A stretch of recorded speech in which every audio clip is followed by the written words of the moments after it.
Constitution was also faulted for not being gender sensitive in its language. Nigerian women have called for a constitution that is gender sensitive. Now, not so much has been achieved on gender equality in leadership and decision-making processes, despite the fact that the National Gender Policy of 2006 recommends a benchmark of 35% female representation in all sectors. The question is, what is to be done? What is to be done? Once again, the 1999 Constitution has amended the place of women. I'm discussing this afternoon with Adiola Ekine, Chairperson, Nigeria Association of Women Journalists, Lagos Chapter. That's who I'm discussing with this afternoon. Adiola, good afternoon. Good afternoon. Are you there?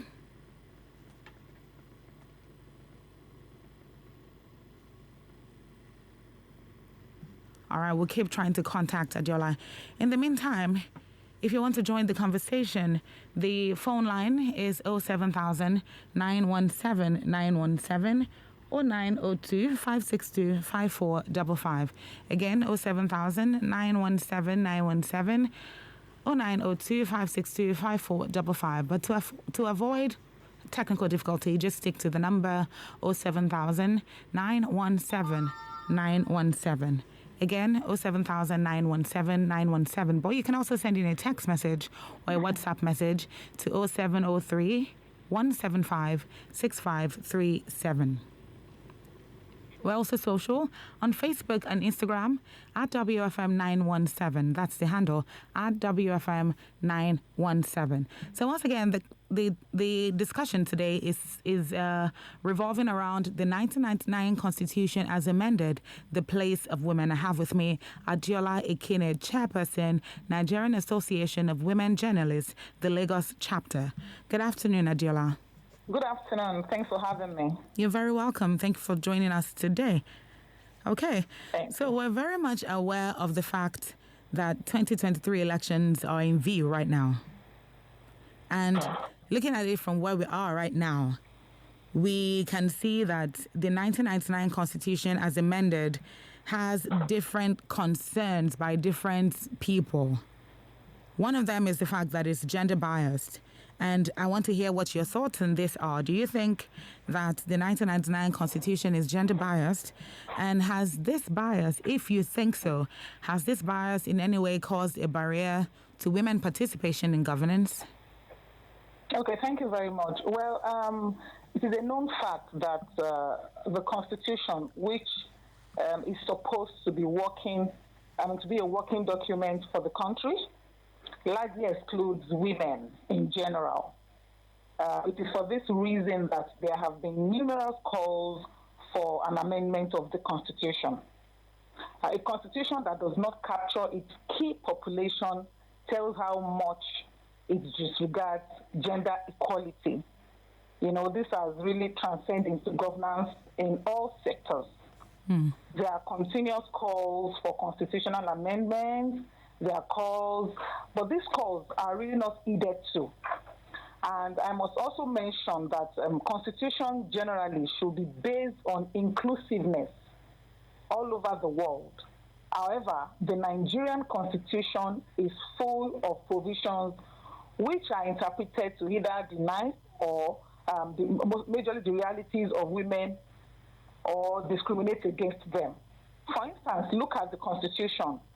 It refers to persons as male when referring to singulars.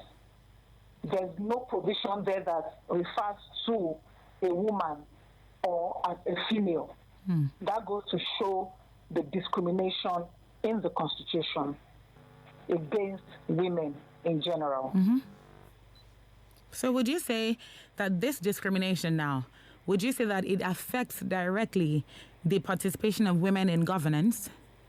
By all means, it has affected the participation of women in governance, and even in political positions, in decision-making positions in the country, you will see that the number of men in governance and in decision-making process is not the same or equal to the number of women.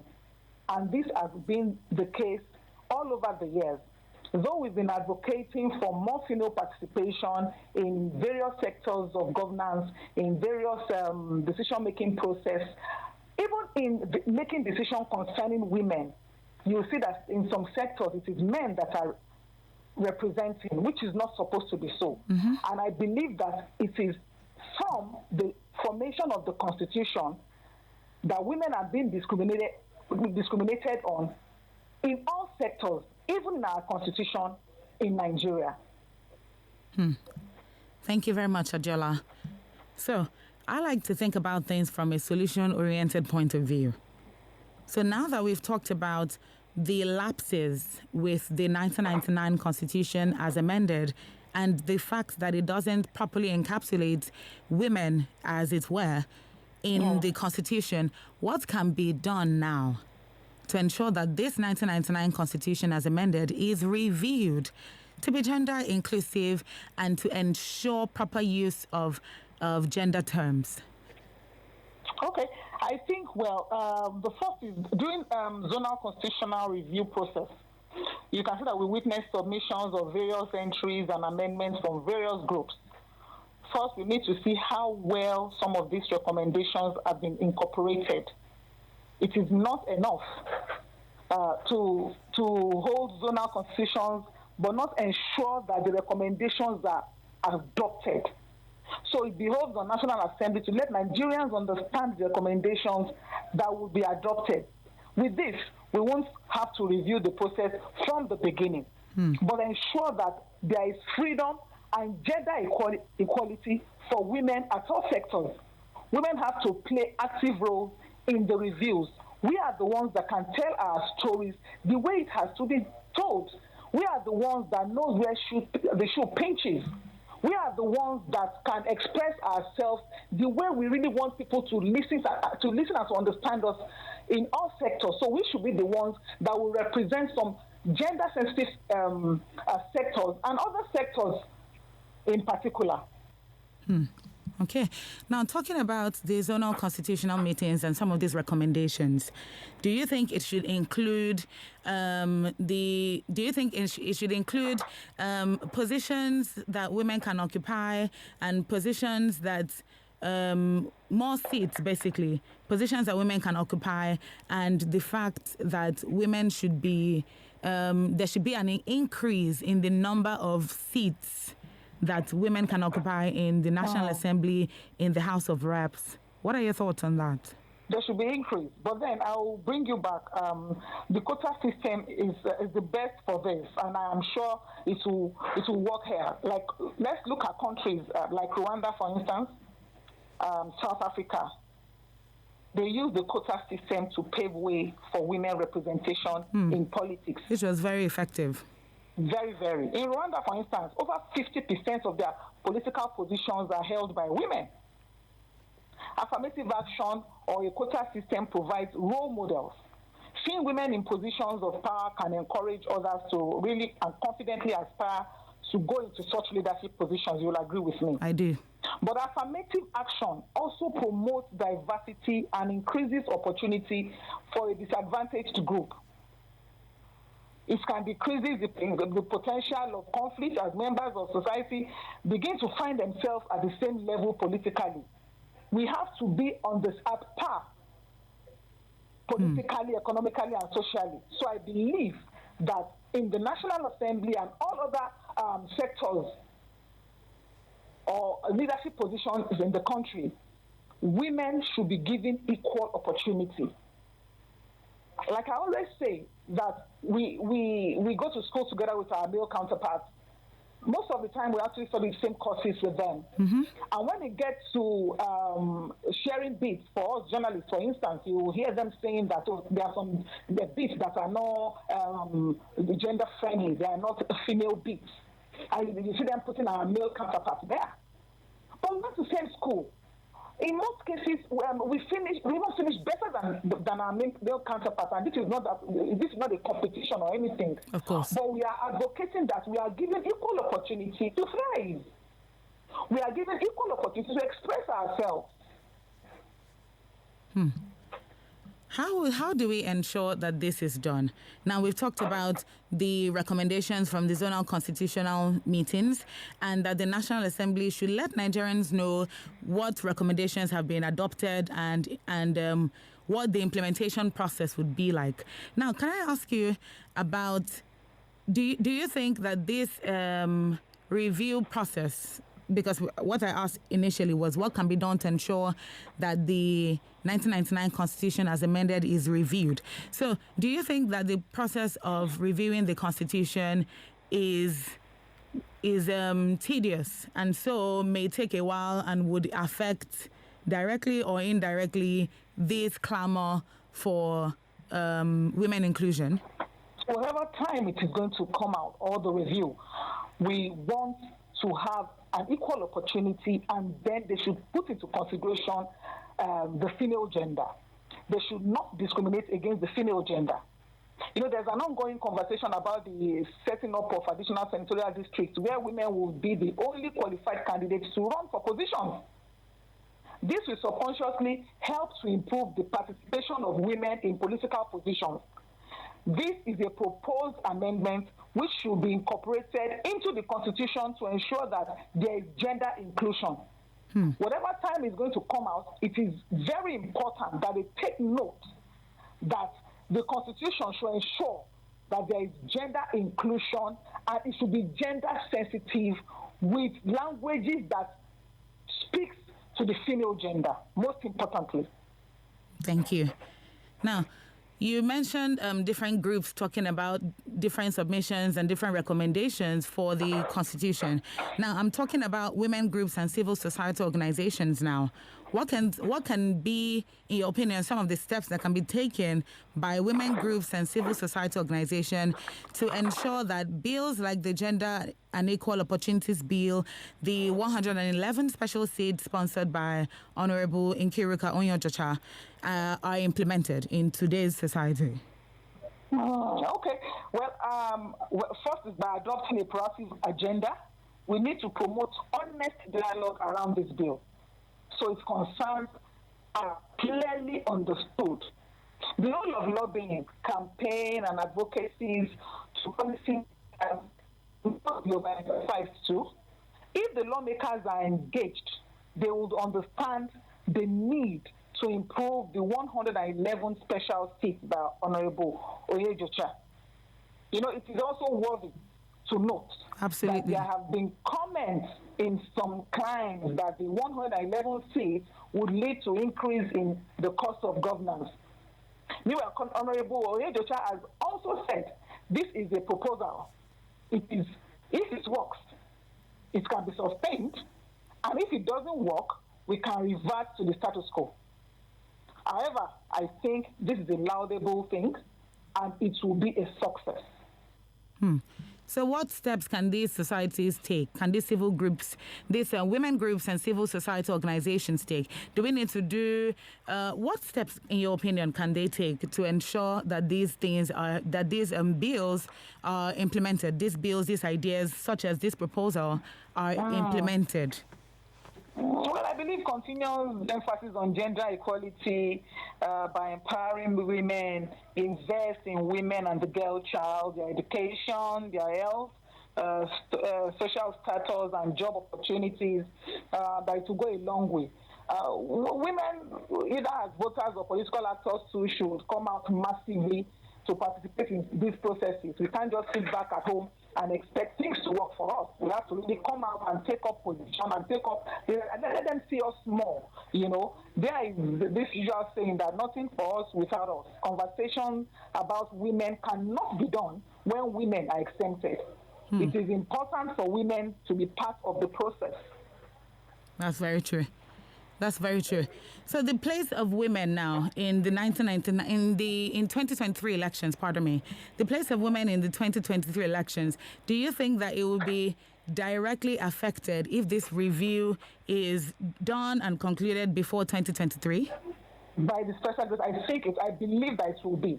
I believe that it will have a major impact on the 2023 election, and I believe that it will give women opportunity to really voice their opinion. It will give them a room to have a sense of belonging, to really come out and showcase themselves, because they know that, of course, they've been captured in the Constitution. And what do you think this would be the impact when it comes to young girls looking forward to political positions in the future? Because I ask this, Adjola, because you mentioned earlier that in Rwanda, the 50% of political offices are occupied by women thanks to the quota system. So in Nigeria, if we were to implement that, people usually think that women are not interested in politics. I beg to differ very strongly. But do you think that that would influence younger ladies, younger women, to aspire to be in political positions? Most definitely. Women are valuable parts of the society. You know, the role of women is very important, that without them, things does not move. And I believe that when a younger generation of women and girls are seeing that the older generation or the generation ahead of them are taking up positions, are taking up political position, are taking up a leadership position, this will also give them that comfort. It will give them that sense of belonging to also want to aspire to be more.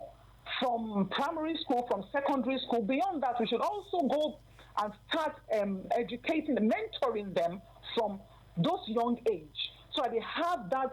They are not timid. They have that sense of belonging. They can speak even when their male counterparts are speaking. They can speak. They cannot be shut down. You know, they can express themselves boldly. They can face crowd and talk and express themselves even in public places. When they have that in them from a very young age, it will go a long way in making them expose themselves more when they grow older. And this is the job of, even as mothers and as leaders,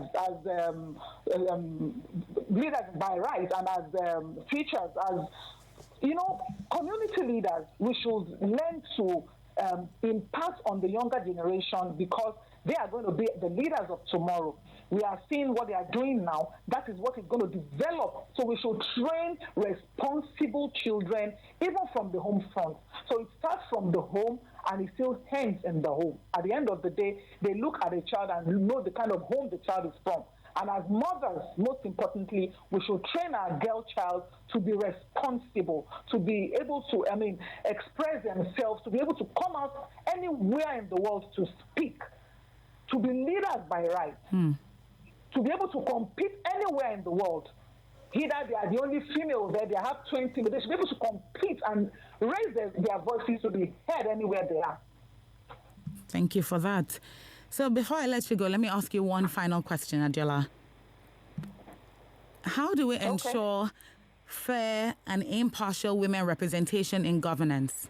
Now, this is the context from which I'm looking at this question from. There's a lot of insecurity. There's a lot of there's challenges with insecurity, challenges with violence, gender-based violence. There are challenges with access to funds within political parties, and even just to even sign up to be a candidate for a political party and to represent that political party for any political position. So all these individual challenges, let me even say individual and collective challenges, because each person who wants to run for a political office will have their own individual challenges. But there are all these joint challenges that do not favor the average woman who wants to run for any political position. So when we look at it from these points of view, how do we ensure that women are represented fairly and impartially in governance? Well, I think the first is for us to be able to support ourselves. Women should learn to support one another in every aspect of our life. Women have to play active roles in bringing up a fellow woman. You know, because women are key to human race and in today's world. It is important for us as women in the society to go beyond dancing and taking ashwebi and dancing and taking 1 naira, 1 bag of rice to dance at the back of politicians. I mean, if we can all take that number and use it to support a fellow woman, do you think we are not going to be there? We need to sit back and go back to the status quo. The progress of the nation depends upon the way mothers bring up their children. That's what I mentioned before, that it starts from the home. Yes. It shows the strength of women and the involvement in the decision-making process in the country. It is very essential that women should be involved. A country that can get that right will never miss it. So to be able to take active part, we should start by supporting ourselves. For political positions, when they want to take funds for any political position, they will make the fee so high. This is to discourage people that cannot afford, or probably women that are still struggling. But if we come together as women, that it's only if I see a woman in the list of candidates and we say we are going to support that woman, not because of anything, but because of the fact that she is a woman, and I know that she will represent us well, then we put our backing on that particular woman. That woman will lead. We have the number, but unfortunately we are not using it for ourselves. Rather, we are using it for something else, and we are using it for wrong things. We should use it for us to support ourselves, and if we can even contribute to bring a woman out, if we can come together as women to have a political party, I don't think that is too bad. To have a political party, yes, or back a specific political candidate. Or back a specific political candidate that is a woman. We have the number, we have the voice, and we have the power. It is when we start using it rightly, then we can get it right. Thank you very much, Adiola. What are your final words? Much. My final words is just that we should support ourselves. We should go beyond discriminating, backbiting, and look at something that will give us that voice. And the voice should be heard in the highest position in the country. Okay. Thank you very much, Adiola. It's been a pleasure having you today on Political Arena. Thank you. Thank you very much for having me. Enjoy the rest of your day. Thank you. 27 minutes past the hour of 2 on your Women Radio WFM 91.7. This is Political Arena, and we're discussing today the 1999 Constitution as amended, the place of women. I just concluded a conversation with my first guest, Adiola Ikine, chairperson, Nigerian Association of Women Journalists, the Lagos chapter. Now, we're talking about the fact that the 1999 Constitution as amended is not gender sensitive, or can do better when it comes to gender sensitivity. It also says that the 1999 Constitution is also biased when it comes to encouraging marginalization of women. So, looking Hello? at... Good afternoon. Hello? Good afternoon. Thank you for joining us this afternoon. Good afternoon. Hello. Can you hear me? Yeah, I can hear you. All right. Thank you very much for joining us on Political Arena today. You're welcome. Okay. So I'm having a conversation right now with Rhoda Prevail-Tyden, who is the national president of the International Federation of Women Lawyers, FIDA. Thank you very much again for joining us. Thank you. Okay. So we're talking about the 1999 Constitution as amended, the place of women. And a lot of the time, the schools of thought that we've gotten concerning the 1999 Constitution is similar to the fact, or is revolving around the fact that there's not enough gender sensitivity and not enough gender inclusivity when it comes to women participation. So we want to improve on that. And my first question to you now would be, how do you think, in your opinion, that women can ensure that their fundamental human rights are duly accepted and they are treated as worthy partners by men in governance? Thank you very much. I'm happy to be on this program today. For that school of thought that believe that the Constitution is gender biased, I want to say I agree with that school of thought because our Constitution, as amended 1999 as amended, is gender biased. Because there are quite a number of even the provisions that overtly and covertly discriminate against women. I can give you one or two examples of such provisions, like Section 26, subsection 2A of the Constitution confers the right of citizenship to any woman who is married to a Nigerian. But the reverse is the case when it comes to a man who marries a Nigerian. To me, that is being biased. And also, you have the issue of appointment and composition of ministerial departmental agencies, which is equally provided for in the Constitution. I think Section 14.3. It did not really consider gender inclusiveness in its provisions, and thereby it has given room to for predominance of one gender over the other. And that is why you see board of directors and all that, you see all men, no single woman and all that. So I think that emanates from the language in the Constitution. So as it has been generally agreed that the language of the Constitution is not gender sensitive, somebody has taken time to look at it and found out that you find the word he appearing in the Constitution over 200 times. And it is because of such bias provisions in the Constitution that has also culminated in finding some of our legislations that are so gender sensitive, insensitive. You have the Police Act, you have the Penal Code, which talks about felony for any man that is sexually assaulted, but you find out that a similar offense like that is tagged misdemeanor in the case of a woman. If you go through Police Act, there are so many provisions that are so biased against the police woman. And then the Penal Code on the same breath also allows the beating of a woman as a punishment provided for that it does not amount to grievous harm. So who determines whether it's grievous or not? So just to tell you some of the bias issues in the Constitution. So of course, all these acts of discrimination are part of why women are underrepresented in governance.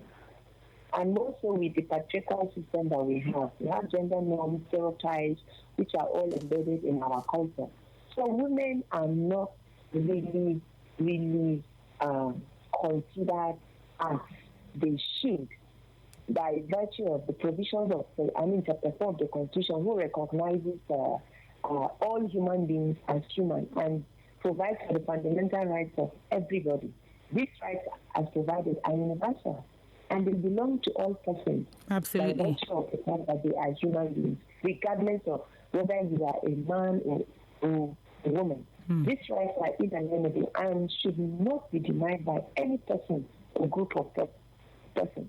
But we have a problem because our Constitution doesn't really recognize that. So I can tell you that to ensure that this Constitution is gender neutral, the government has to be proactive, and they have to match words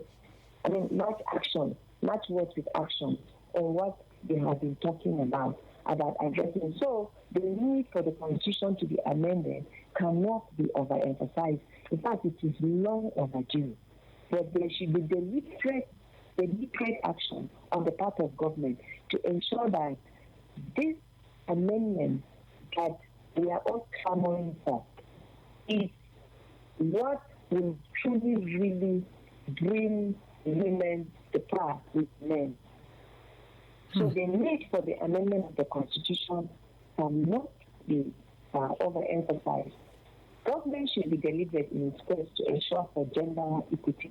They should go beyond rhetoric to taking proactive measures to ensure that women live a life that they able to realize their potential. There are bills in the National Assembly that are waiting to be passed. We have the Gender Equality Bill. Absolutely. It's there. It was thrown out before. it is represented, it is there. You have another bill which is calling for more seats to be specially designated for women. These are all pointers to the fact that there is a need to address the gender imbalance in our constitution and in our country generally. So, Rhoda, yeah, talking about fundamental human rights as enshrined in the 1999 Constitution as amended, particularly I'm asking, what can women do to ensure that these rights are not ignored and that men also recognize these rights and make sure they are applicable to women? Well, women, especially the women group, the feminist group, they have been doing a lot through CSOs, through non-governmental agencies. We have been talking, we have been carrying out awareness creation, sensitization, advocacy visits for the government and institutions to accept the fact that women's rights are human rights. But we seem to be in one place for over years.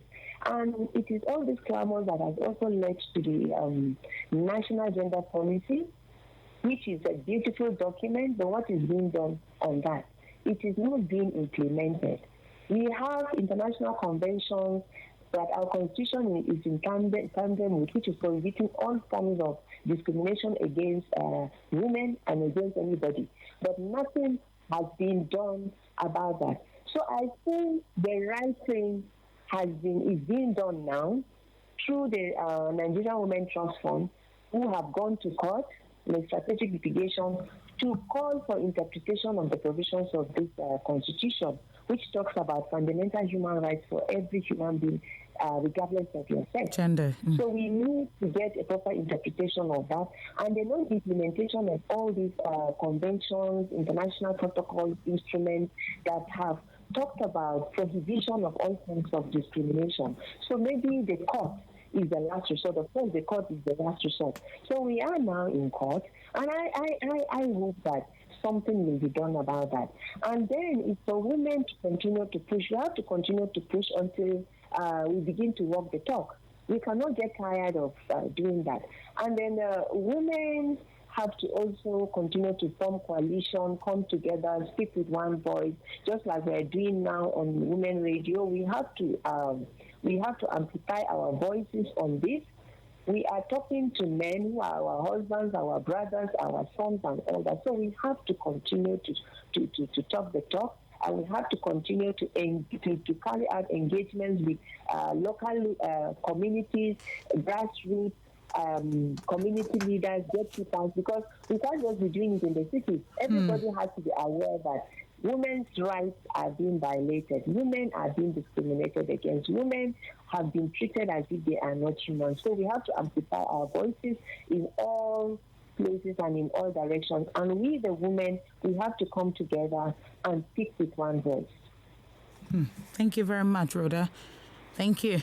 So, talking about this, what are some advantages of this review, of the 1999 Constitution, in a bid to increase inclusion and more women involvement in politics? What are some advantages? What are some advantages of the review of the 1999 Constitution as amended? Well, if the Constitution is reviewed, of course, what we are calling for is gender parity.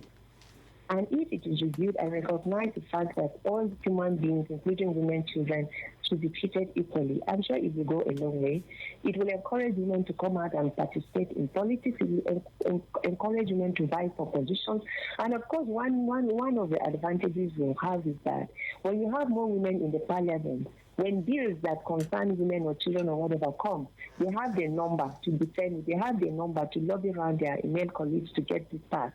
But you have a National Assembly that has just 7 senators and 7 women as against 100 and something. It doesn't add up. And then we're living in a patriarchal society where men don't really think that the issues of women is anything that should be given any serious consideration. But when we have this review and then there's inclusive governance, it will go a long way to help women to realize their potential. And for any society that wants to develop, for crying out loud, it has been proven that we need women to tag along. We are an essential and fundamental piece of national sustainability and development. So if this constitution is reviewed and gender parity is considered as a priority, I believe that we will have and realize greater development even in Nigeria as a whole. And the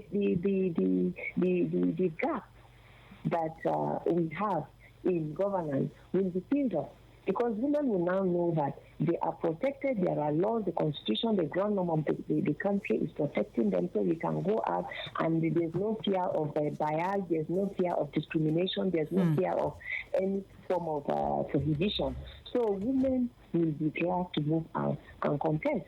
And I am sure that one of the things that needs to be read is the electoral law, which should be done so that women are encouraged to come out to vie for positions. But mainly, if women are found in a position and places of recognition, it will help women to move forward, because you have a country where women account for almost 50% of the population. And here we are, when decisions are being taken, you don't have women on the table.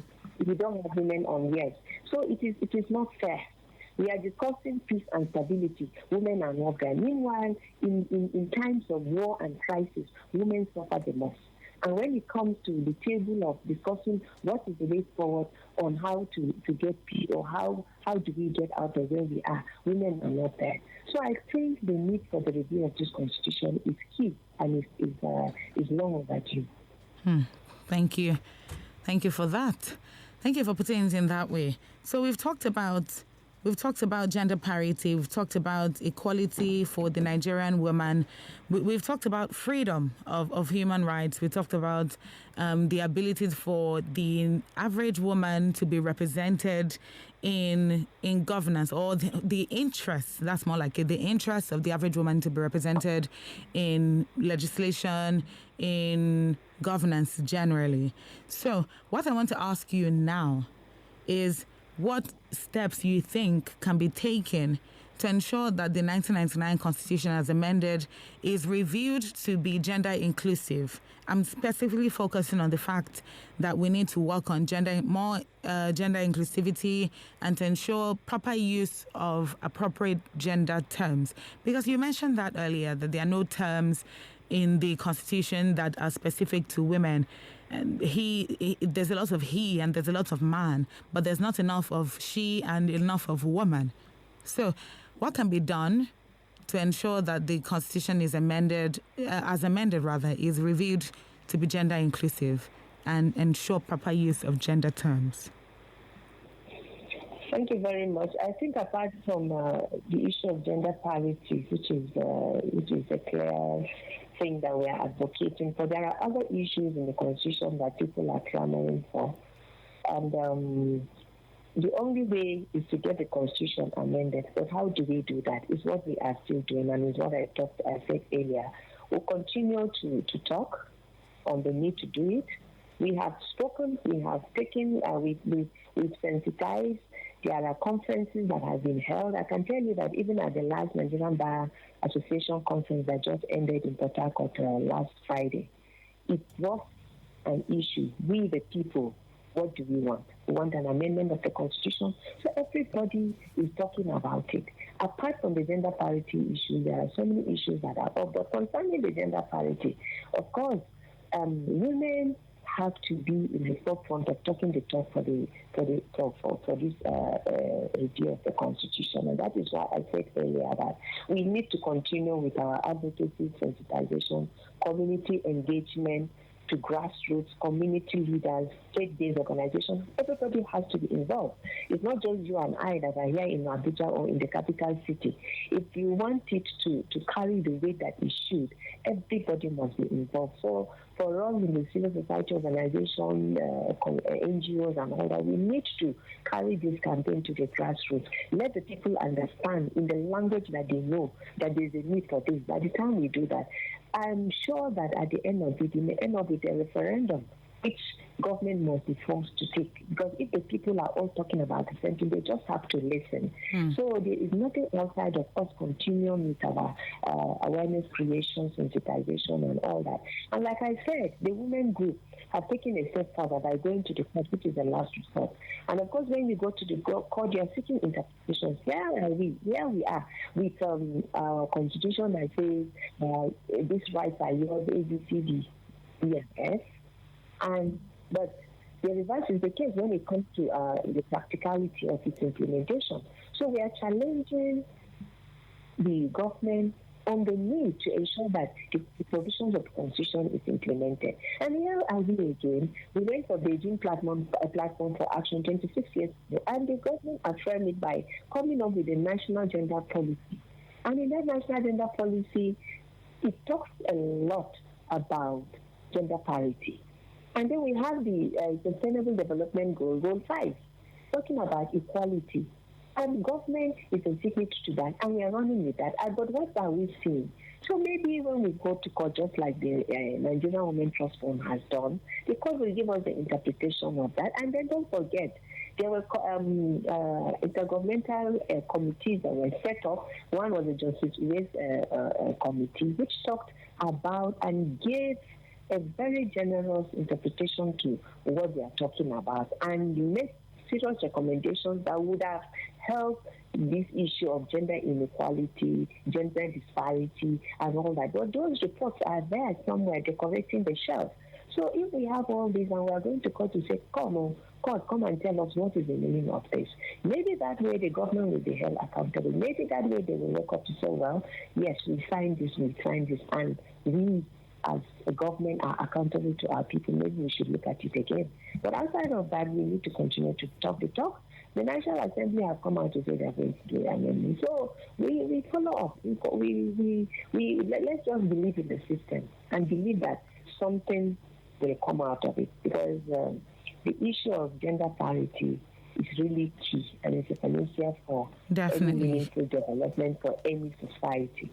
So we just have to continue to push and push until we reach that day that the Constitution will be amended to look at these issues that we have been talking about for years. Thank you, Rhoda. What do you think women can do come 2023 elections in view of looking at it from everything that happened in the 2019 general elections? What do you think that women can do better come 2023? 2023, honestly speaking, with the convention that just finished in Abuja, I am not happy, because I expected to see more women in these positions were elected or came up, but we just have the position of the woman leader and her wife. Mm-hmm. So to me, that's not a good sign. To me, we may be singing the same song we are singing now, but we pray that come 2023, women would fare better. So the time is for us now. I don't want to believe that it is late, because somebody was saying we should have been doing this thing a long time ago. Women, we have the women in politics group, so more of these groups should come up. Coalitions should be formed to make demands on the political parties. Okay. A move has been made to see that the Electoral Act is amended.